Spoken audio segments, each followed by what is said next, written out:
Good afternoon. If someone get my wife to sit down, we can start the ceremony. Once again, good afternoon. Well, welcome to everybody. This is a great day for the Citadel. Mr. Baker, good to see you. Chairman, Colonel. Today we celebrate an honor 59 years in the making. This January, the President of the United States posthumously awarded the Medal of Honor to Captain Hugh Reavis Nelson, United States Army, Citadel Class of 1959. I think most of you are aware of the circumstances surrounding the award, and we'll discuss it in detail today.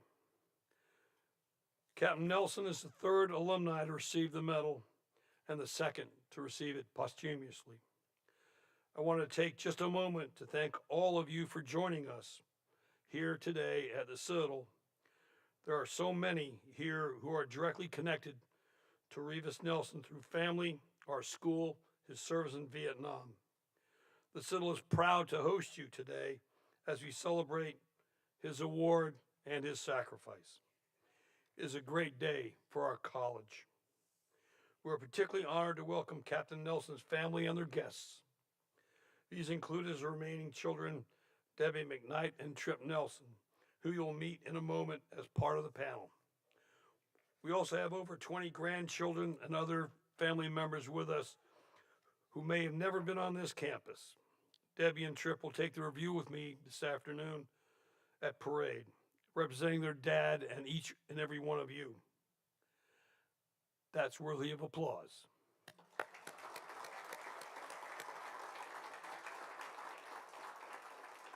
Also want to acknowledge our Board of Visitors and Senior Administration joining us today, and members of our alumni, our foundation boards, and members of our state legislature. Thank you all for being here. The class of 1959, Captain Nelson's class, celebrated their 65th reunion last November. We were all a bit disappointed that Reavis Award was not final when they gathered here for that homecoming. They are a force of nature and are a testament to the lifelong bonds that the Citadel produces. I am pleased you all came out again, to include James Ham, who served with Reavis in Vietnam. Gentlemen, I salute each and every one of you.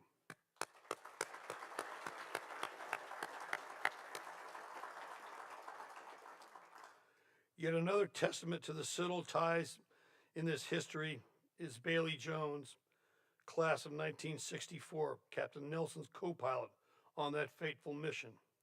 Bailey survived the crash and lived for several decades. We are honored that his widow, Miss May Jones, and members of the Jones family join us here today. Thank you.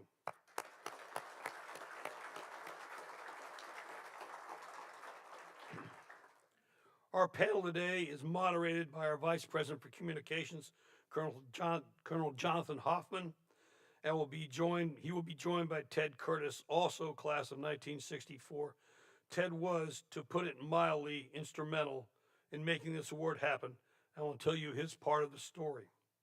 I know how hard Ted worked on this. He was one of the first meetings I had as president discussing the efforts to elevate Captain Nelson's award. Ted has done great things for our college, and we're in his debt. And finally, to the cadets in the audience, what you'll hear today, and the reason we're here is not just to celebrate a Citadel graduate. Since 1842, we've been in the business of educating principal leaders who place those around them above themselves. This is really what we're acknowledging today, and I'll ask you to keep this in mind when you hear about these events from 1959 to 1966. To our own time and the long pathway to getting Captain Nelson's his just award. It's all about others over self. Captain Nelson gave the greatest gift to his nation and to his comrades. Take his actions and legacy to heart as you begin your journeys of service. We begin with a brief video and then our panel. Thanks again for joining us and celebrating this for the Nelson family and the college. Glad to see you here.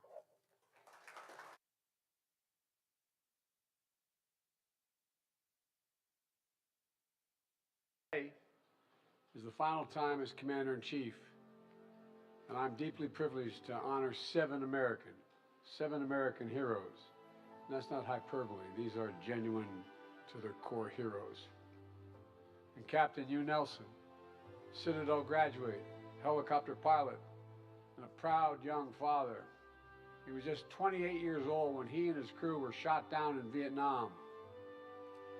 He freed his men who were trapped in the wreckage. Then as the enemy began to attack, he used his body as a shield to protect them. It cost him dearly. It cost him his life. Hugh's commanding officer called it the ultimate act of self-sacrifice, which it was. You're a hero, a genuine hero, flat out, straight up American hero. Deborah Nelson McKnight, accepting on behalf of her father, Captain Hugh Nelson.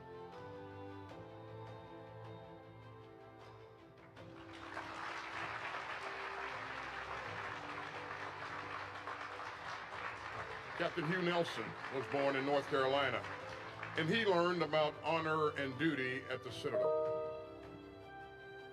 He displayed both to their fullest extent in June of 1966 in Vietnam.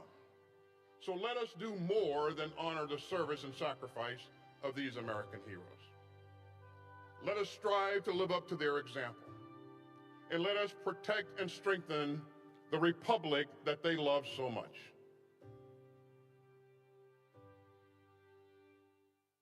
Today,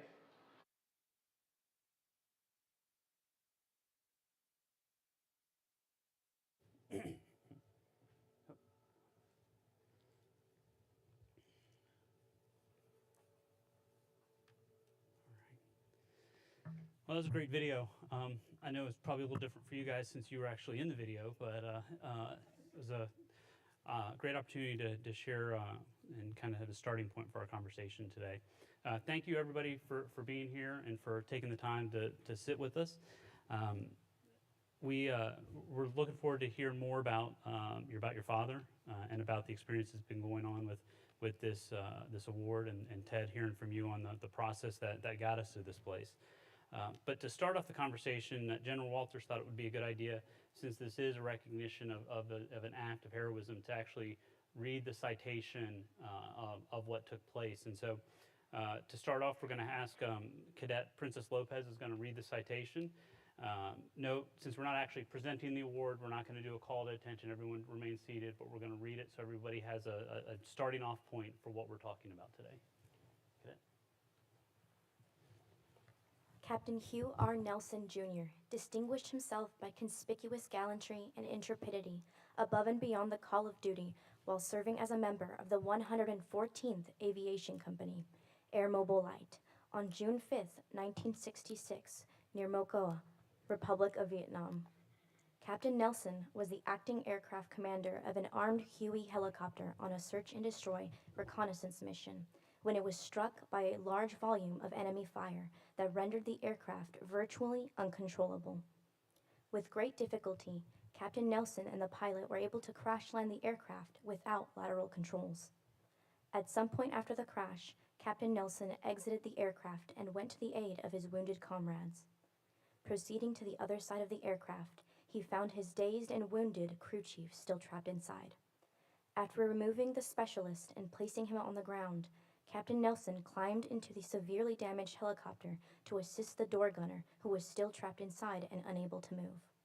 While Captain Nelson tried to free his comrade, the insurgents engaged the aircraft with a heavy volume of automatic rifle and small arms fire at a range of approximately 30 feet from the aircraft. Despite the heavy enemy fire, Captain Nelson continued his gallant efforts, freeing the trapped door gunner despite being hit by enemy fire. Upon removing the wounded door gunner from the aircraft, he forced the specialist to the ground, and without regard for his own life, used his own body as a shield to cover his comrade from the intense enemy fire. While shielding his comrade, Captain Nelson was hit several times by enemy fire, sacrificing his own life to save the life of his comrade. His selfless sacrifice allowed his wounded comrade to use a smoke grenade to signal supporting aircraft in the area that there were crash survivors. The supporting aircraft responded immediately, preventing the insurgents from advancing on the downed aircraft and successfully rescuing the 3 wounded crew members. Captain Nelson's conscious decision to sacrifice his own life for that of his comrades saved the lives of his 3 fellow crew members that fateful day. Captain Nelson's distinctive accomplishments are in keeping with the highest traditions of military service and reflect great credit upon himself, his unit, and the United States Army. Thank you to Cadet Lopez. That's incredible to hear, and I'm sure you've heard that read a lot over the last few months and throughout hearing about your father's sacrifice. I want to start a little bit just today. I know, Ted, I know you're a graduate, so you've been here. Have you spent much time on campus before? I've been here a few times. I remember at some point when I was very young, my mother brought us down here because there's a picture somewhere, I can't find it, but there's a picture in a bin somewhere in a storage unit of both my sister, who's deceased now, and me standing beside the portrait. And so that was the first time. And then I've been down a couple of times since then. The last time I came down was last year when I came down and met Ted. And, you know, he brought me through and we had a tour and we went over to the library and you had somebody dig up his old yearbook. Yep. And so we looked at that and which was really kind of cool. And that was my first visit to the War Memorial. And so, yeah. What about you, Tim? And what about you, Trip? I have visited a couple times, and the strongest memory was going into the library and seeing my father's portrait up on the wall. And every chance I've ever had to talk to people about his attending the Citadel, I've always told them, if you ever go there, go to the library, and you'll see his portrait hanging on the wall. So we have had the opportunity to visit a couple times, but today was especially nice because we had a very informative chat earlier, and learned a lot about the history of the school, which I did not know. So You had quite a crew with you earlier. Yes. we have a total of 22 of our family members from the Nelson And friends, yeah. family here great. today. Well, obviously this is an important day for the Citadel. The first cadet graduate. We've had 2 other cadet alumni that received Medal of Honor. We actually are fortunate enough we have a Medal of Honor recipient. General Livingston is here with us today. But that's pretty rare to have that collection of people who are willing to do that in such a small institution. And so having you here today to talk about it, I know there was at the time at your father, the events that took place when your father passed away, you were 4? I was 5. 5? So a little bit of memory of it. You were not much memory. He turned one. He turned 1 the day after he was killed. Yes. So when did you become aware of your father's sacrifice? When did you first become aware that your father, without any hyperbole, was a hero? When did that first resonate with you? Shortly, so I remember the day that he left to go to report to Fort Bragg. They keep changing the name, but it's always going to be Fort Bragg to me. It's Fort Bragg again. Yeah, but I remember Different the day Bragg, he left. different Bragg. Yeah, Yeah. I remember the day he left. And as a 5-year-old, I remember him lifting me up and giving me a hug and a kiss, and I just looked at him and I went, "Daddy, don't go, I'll never see you again." And he just kind of laughed that off. But my next memory is the day that we pulled up to our house on Forest Wood Drive in Durham, and there was an Army car sitting there with 2 people in it, and my mother got out, and a strange man got into the car and said I needed to tell him how to get to my grandparents. And so they lived not far from where we are. I always cry at this stuff, I'm really sorry. They lived not far from where we were, and So I told him how to get there, and then shortly after that, I told my aunt that I had to go inside to go to the bathroom, and I went up and my mom was crying. And I went in and she told me, she said, your daddy's gone, he's dead, and you won't see him again. So I decided at 5 years old that it was all my fault because I had told him not to go, and he didn't come back. A few days later, my Uncle Peter, my father's brother, and his parents and his sister came up to my grandparents' door, and I opened the door and I looked at my aunt and I said, I need you to take me to the park to get me out of my mom's hair.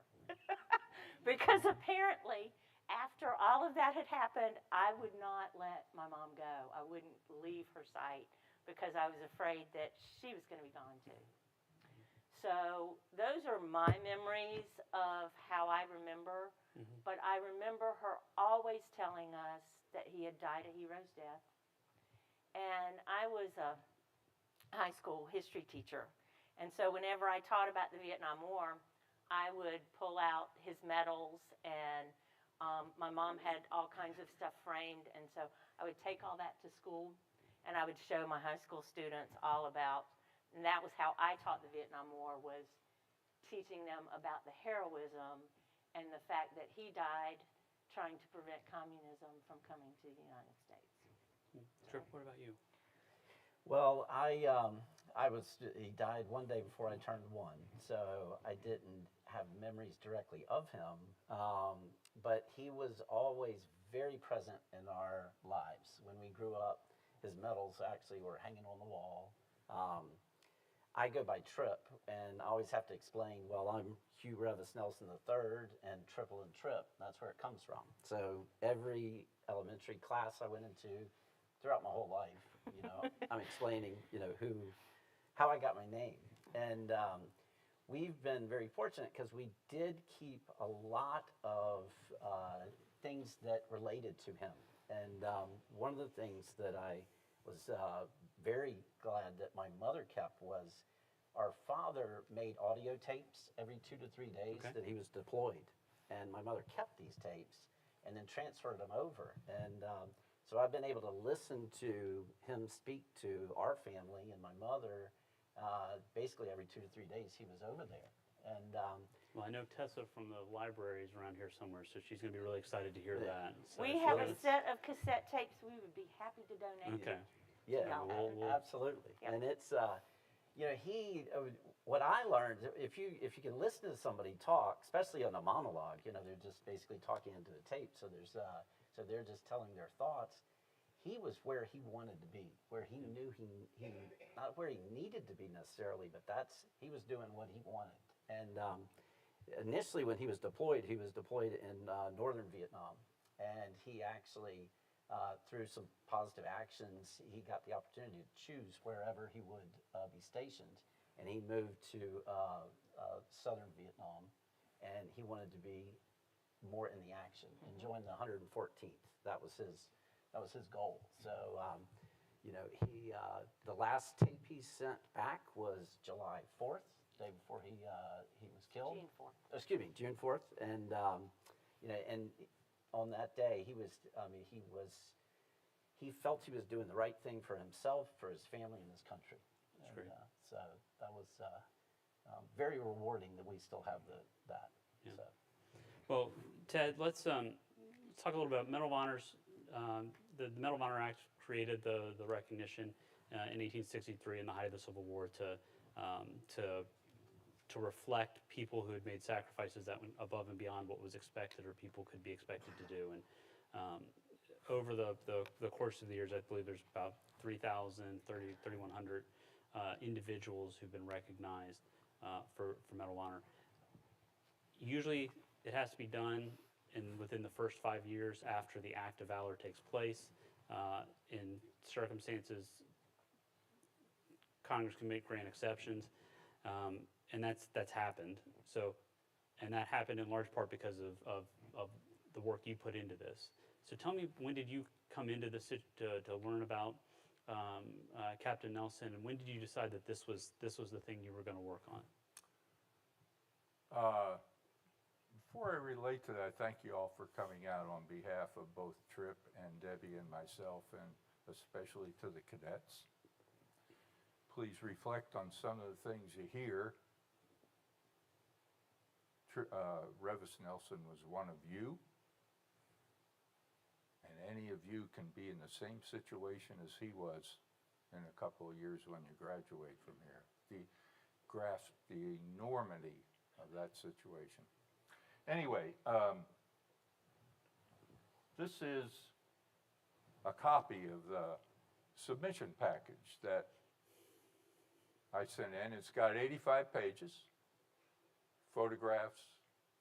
I interviewed everybody in the 114th Aviation Company that was still alive. They notarized all of their statements. Personnel records, Debbie got the personnel records. We got everything that there was. I even got a donation from the class of 1959, Captain Nelson's class, to go into the National Archives and search all of the records that was available. Had to pay some archivist to do that. So we got all of the records. And by the way, there's a picture of Captain Nelson there, and the first page of this submission is the newspaper article that appeared in the Charleston Post and Courier 6 years ago. It was on homecoming day.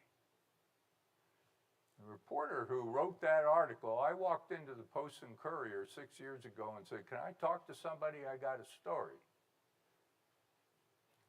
And a fellow named Schuyler Croft came out. He was one of their senior veteran reporters. He sat down and listened to me for a half an hour. He's listening to you right now over there, so. Right over there. And he wrote a story, front page.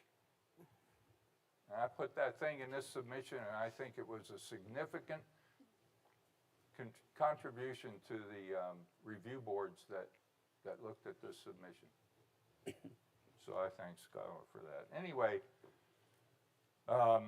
Who'd you work with? Like, were there any other boosters in DC? Like, who did you need to get in front of? Is it all just bureaucratic, just hand the paperwork in, or is it seems like there's probably a lot more there. Well, the first person I got in front of was General Walters. I got myself and Lieutenant General Buck Schuler, who is deceased, as class of '59. We both went into General Walters' office and briefed him on what we were going to do. It was a long shot, but he listened to us. He was very kind and gave me a few tips. And the best part of the whole 6-year journey was the fact that on this submission, it had no military and no political influence whatsoever, zero. And I'm a nobody. I just submitted my 85 pages of research on a fellow that I felt deserved the Medal of Honor. And it went through 2 review boards of 3 lieutenant generals each. It went through Secretary of the Army, Army Chief of Staff, Secretary of Defense, Chairman of the Joint Chiefs of Staff. They all reviewed it. And that dadgum thing was approved in less than 5 years. And there was no influence. So to me, the takeaway was we got a system that is straight, credible, and it works on merit alone. And by God, that was really an achievement for both Captain Nelson and myself.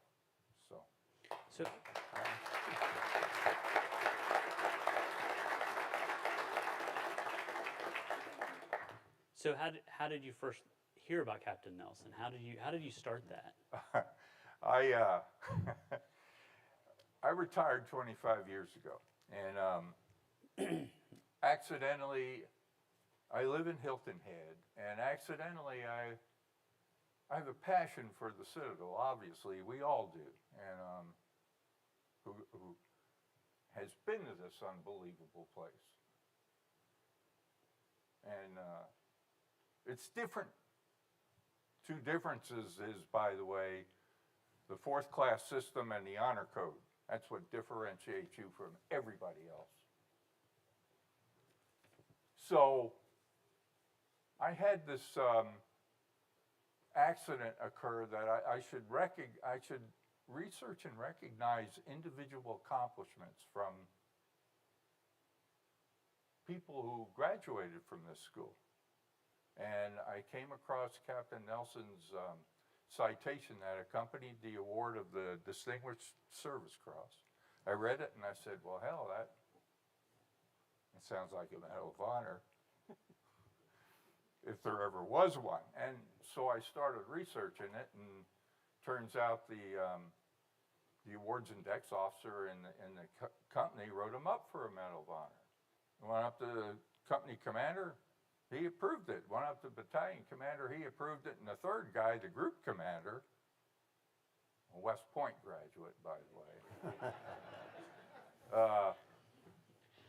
he declined to approve it. He said I wasn't present, and he just kind of dismissed it.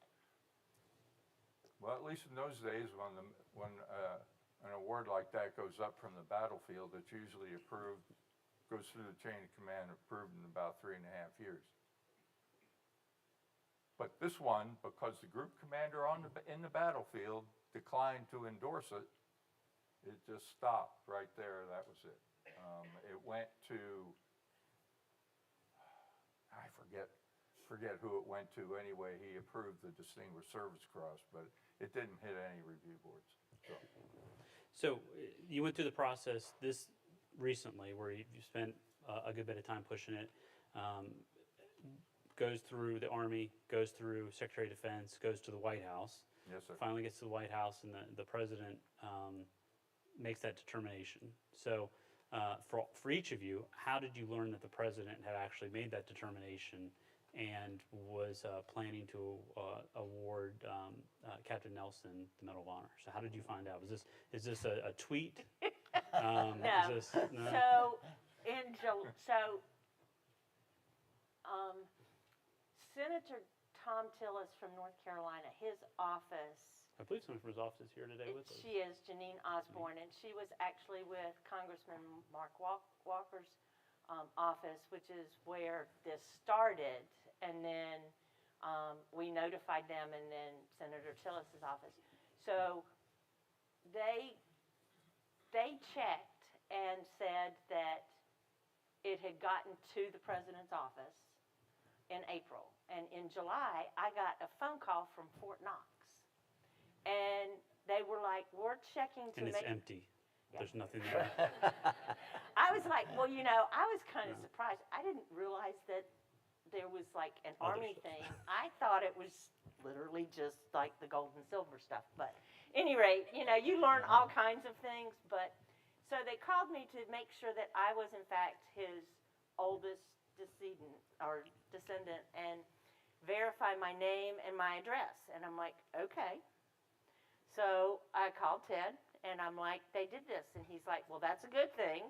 That means that it's moving along. And I'm like, okay. I didn't hear back from anybody until September. And in September, I get a call from the Pentagon, and they're like, we're just calling to verify your name and that you are, in fact, his living, his child. And I'm like, I am, but Fort Knox already did this. This is just one step closer. I'm like, so does that mean that this is going to happen? And they were like, well, I can't tell you that it's definitely going to happen, but you are probably going to get a phone call. And I'm like, okay. So that was September. So then the third week of October, I get a phone call from the Pentagon again. This is somebody different. And they're like, we would like to see if you could be scheduled for a phone call from a top administration official. And I'm like, sure. So we scheduled this, and they told me it was going to be in a 3-day window. And I'm like, okay.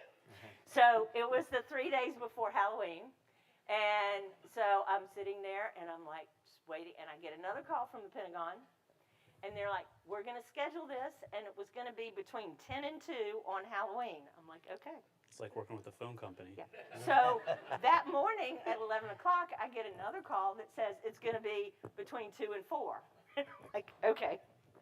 And so at 4 o'clock on Halloween, I get this phone call, and I picked up the phone, and it says, is this Debbie McKnight? And I said, yes, it is. And he said, this is President Joe Biden. And I was like, I need to sit down.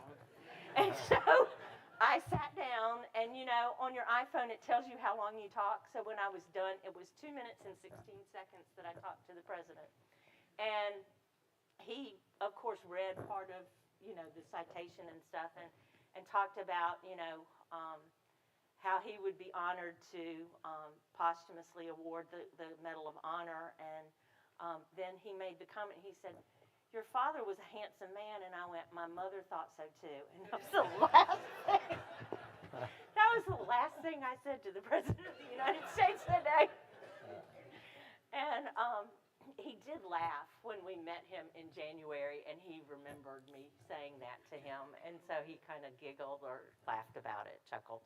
So, but it was, I mean. You can say the president giggled. Go ahead. Yeah, but it was, well, he also kissed me on my cheek when he gave me the medal. So I have a picture of that.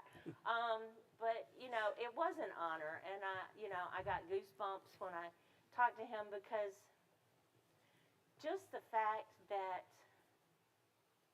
not only my father's sacrifice, but Ted's, the incredible work that Ted put into this to bring this honor to our family is just all overwhelming. And I mean, without Ted, we wouldn't be here. Absolutely. But I called Trip, and I called my Uncle Peter, and I called Ted, and then I called Janine. And so I made all of those phone calls in like less than 30 minutes that day, and I said, it's going to happen. Well, then, of course, it took forever, but they rescheduled it like 6 times. At any rate, that was how it all happened. And so that's the call from your sister is how you found out? Yes, she, Debbie kept us informed. Did she make any with all jokes about your parents on the call, or no? No, but Debbie did a great job of keeping us all informed. And, you know, I just want to add to what she said. I mean, if it wasn't for the effort that Ted put in, and Ted did this for a family he didn't know or anything, just remarkable. So anyway, thank you. So. Well, before we wrap up, I mean, I want to talk about the actual ceremony in D.C. So they finally schedule it. They did. We were watching the clock here because the time was running out. Yep. So January 3rd, they have you guys go up to D.C. So maybe, Tripp, you can tell us about the visit to D.C. and all the events at the White House. We were actually going to have Cadet Fitzpatrick, who was up there representing the Corps of Cadets, was going to join us today, but he's off doing Ranger training somewhere. So I'm sure your father would approve of that. But Absolutely. But we were going to talk about that with him a little bit. But would like to hear from you just kind of what was that like? What was that experience? Oh, it was. I was going to say phenomenal. I mean, the whole thing from the very beginning. The Pentagon sent down an escort for Debbie, and her name was Nicole. And Nicole stayed with Debbie and our family the entire time. And we started off by going to Arlington. And Nicole's husband actually is part of the old guard there. And they actually it wasn't scheduled, but they organized to take us up to our father's gravesite and took a couple of buses of us up there. And that was at the very beginning, and throughout the whole time that we were there, Nicole and everybody we came into contact with just treated us with the utmost respect, and it was such a great experience for me because honestly it kind of uplifted my feeling about the country and how the whole system works. So, you know, we also, of course, we went to the White House, and we had essentially a presidential motorcade. I think there was 50 police that led our group. Now, keep in mind, we were one of our family is one of 7 that received the Medal of Honor. So we all stayed in the same hotel. Ken David, who was the other Vietnam recipient, is still alive. And we had multiple interactions with Mr. David, and very, very special person. And we got to meet all the other families. But as we went to the White House, they blocked traffic off. They blocked traffic off on the Beltway, and it was just like you see on TV. And we literally were in the bus. We're videoing people, and they're videoing us. And they, they're like, who's that on the bus? And we're like, wow, look at us on the bus. So anyway, we went to the White House, and and I don't want to diminish the how special the ceremony was, but we're tourists there, and so we all discovered, like for instance, if you go to the White House, you need to use the restroom. They have really nice towels there with a presidential emblem on there. Yep. We were stuffing them in our pockets, everybody did. So the entire family has. That's a federal crime. We all have souvenirs. They told us about it, so that we would do that. Yeah. So it's and throughout there were special moments like that. The following day, we went to Comedy Hall, which is on the property where the Pentagon is located, and every major or every senior official from every branch of the government was there, and they all came and greeted us, and that was very special. I mean, we met Secretary of Defense Austin and Chairman of the Joint Chiefs of Staff, and Secretary of the Army. Yeah, they were. They were all there. There was hundreds, and that was very overwhelming in a very positive way. So, Debbie, do you have a favorite memory of going up there, or something that stands out for you other than the towels? Paper towels was a big deal. So.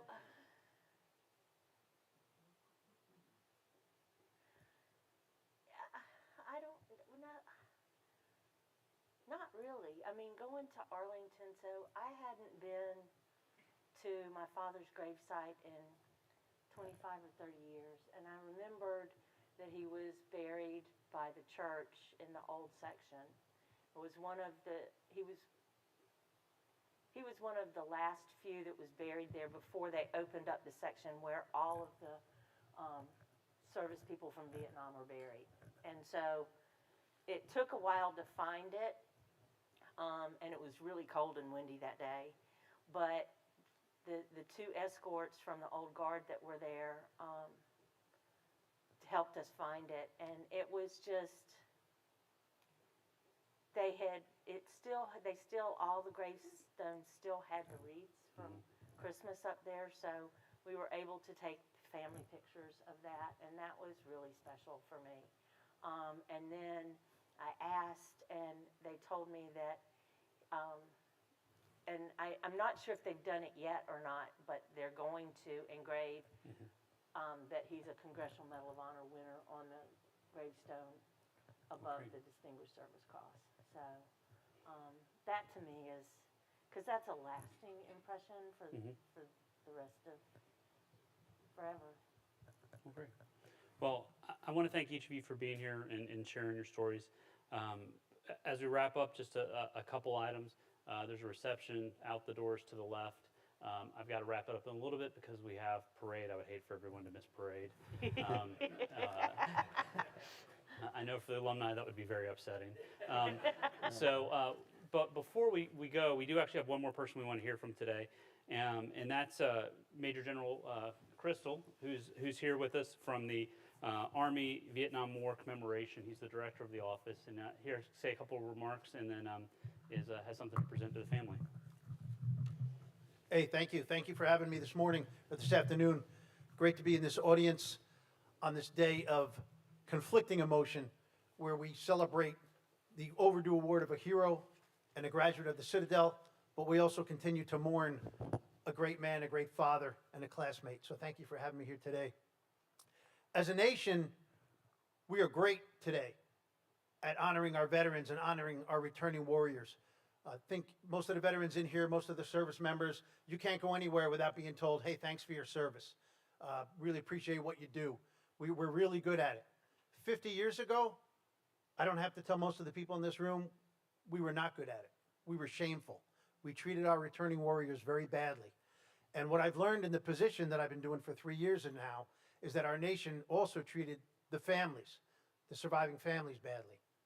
And that was just wrong. And it was a wrong that was changed by the Vietnam veteran who, when my generation and younger returned home from places overseas, the Vietnam veteran was the first one standing there to shake our hand to welcome us home. They made sure that it wasn't going to happen again. In 2012, Congress established the Vietnam War Commemoration, of which I'm honored to be the director of. Established by an act of Congress, we are a DoD, Department of Defense office, and our mission in life is to go out there through our commemorative partners and thank and honor Vietnam veterans and their families. So I'm here today. We have, as a thank and honor, we have a small token from the United States of America. It is a lapel pin that we give to each Vietnam veteran. But we also have a special lapel pin that we give to those who bore the burden of the true sacrifice. It is for the Gold Star families. For you who every day is Vietnam Veterans Day, for you who every day is Memorial Day. It was truly an honor to listen, Debbie and Tripp, to hear your story about your dad and your journey here thus far, and it's an honor for me to present you with these pins as well. So thank you, God bless you all, and God bless America.